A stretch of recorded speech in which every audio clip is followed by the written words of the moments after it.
आजकल एक नया चलन चला है हमारे देश में। आपने देखा होगा, एक शब्द है मॉब लिंचिंग। इस मॉब लिंचिंग शब्द का बार बार प्रयोग होता है और कई जगह ऐसा होता भी है कि मॉब लिंचिंग होती है। लेकिन यहां पर अगर आप देखें तो महिला ने मॉब लिंचिंग के बारे में कुछ कहा कि शायद ऐसी आशंका जताई कि हमारी मॉब लिंचिंग हो सकती है।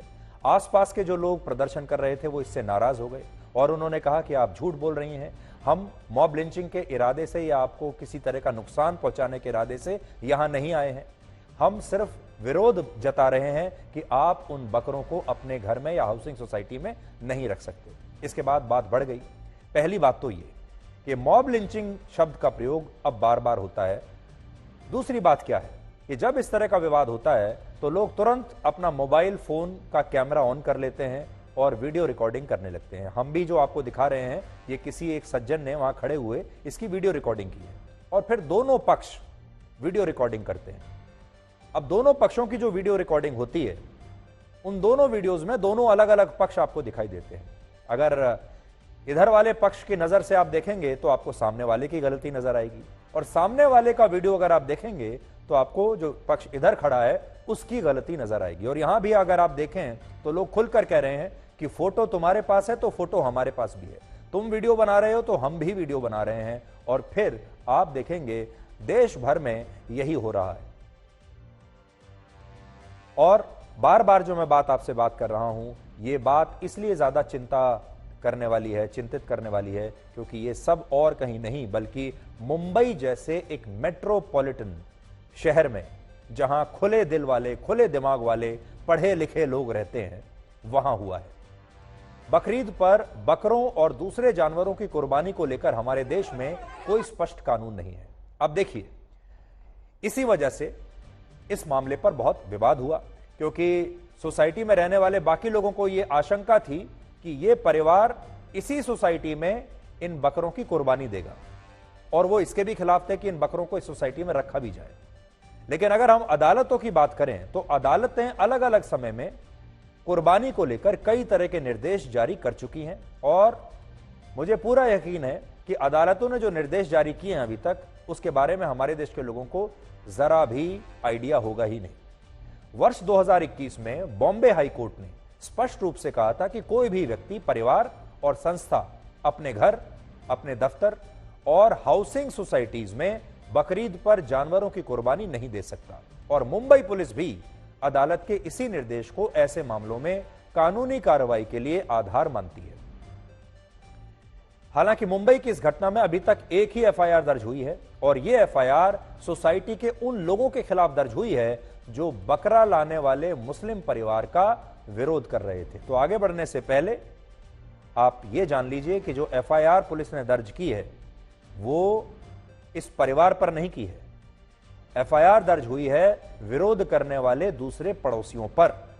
और यह बात हम आज पूरी दुनिया के लोगों को बताना चाहते हैं, व्हाइट हाउस को बताना चाहते हैं, अमेरिकी सरकार को बताना चाहते हैं, बराक ओबामा को बताना चाहते हैं, उस पत्रकार को बताना चाहते हैं जिसने व्हाइट हाउस में प्रधानमंत्री मोदी से सवाल किया था। और आप भी ये सुनिए कि जब यह विवाद हुआ तो एफआईआर किस पर हुई? जो व्यक्ति अपने घर में बकरे लेकर आया उस पर नहीं, क्योंकि बकरे कोई ला सकता है या नहीं इस पर हमारे देश में कोई स्पष्ट कानून नहीं है और इस व्यक्ति ने अपने घर में बकरे लाकर देश के किसी कानून का उल्लंघन नहीं किया है।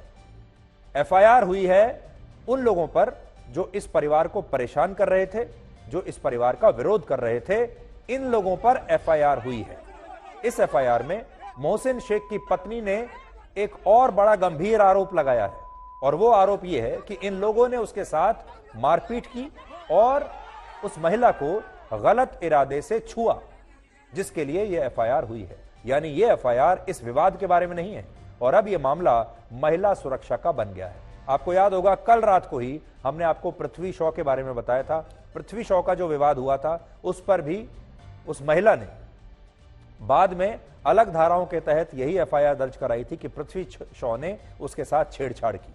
और यह मामला है बकरे को फ्लैट में लाने का, लेकिन इसमें एफआईआर हुई है महिला को गलत इरादे से छूने की।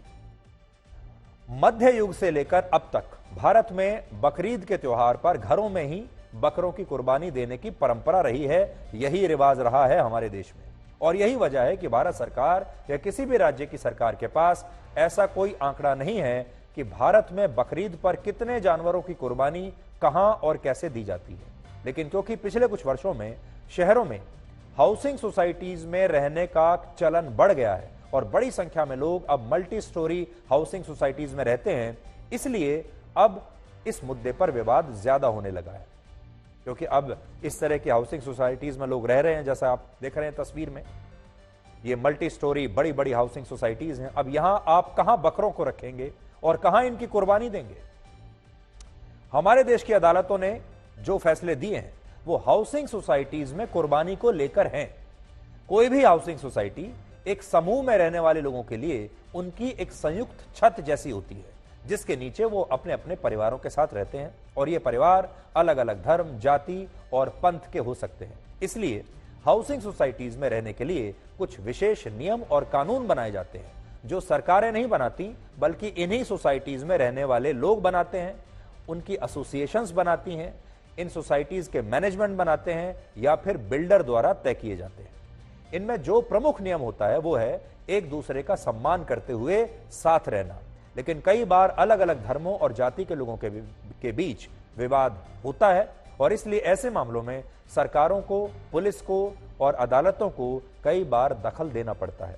जैसे इस बार बहुत सारे राज्यों ने बकरीद पर कुर्बानी को लेकर कई तरह की नई गाइडलाइंस जारी की हैं। जैसे उत्तर प्रदेश में मुसलमान अपने घरों में जानवरों की कुर्बानी नहीं दे सकते। योगी सरकार की तरफ से अलग अलग जिलों में कुछ स्थान निर्धारित कर दिए गए हैं और कहा गया है कि जानवरों की कुर्बानी इन्हीं निर्धारित स्थानों पर दी जा सकती है, इसके अलावा और कहीं नहीं।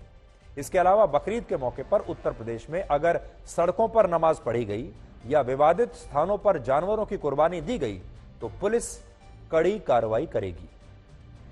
इसी तरह मध्य प्रदेश की सरकार ने भी कहा है कि राज्य में जिन तय स्थानों पर जानवरों की कुर्बानी दी जाएगी उन जगहों को चारों तरफ से कवर करना जरूरी होगा, ताकि बाकी के जो लोग हैं वो इस कुर्बानी के दृश्य को ना देख पाएं। बेंगलुरु प्रशासन ने भी कहा है कि शहर में सार्वजनिक स्थानों पर बकरीद के मौके पर जानवरों की कुर्बानी प्रतिबंधित होगी और इसे गैर कानूनी माना जाएगा। इसी तरह के निर्देश दूसरे राज्यों ने भी जारी किए हैं।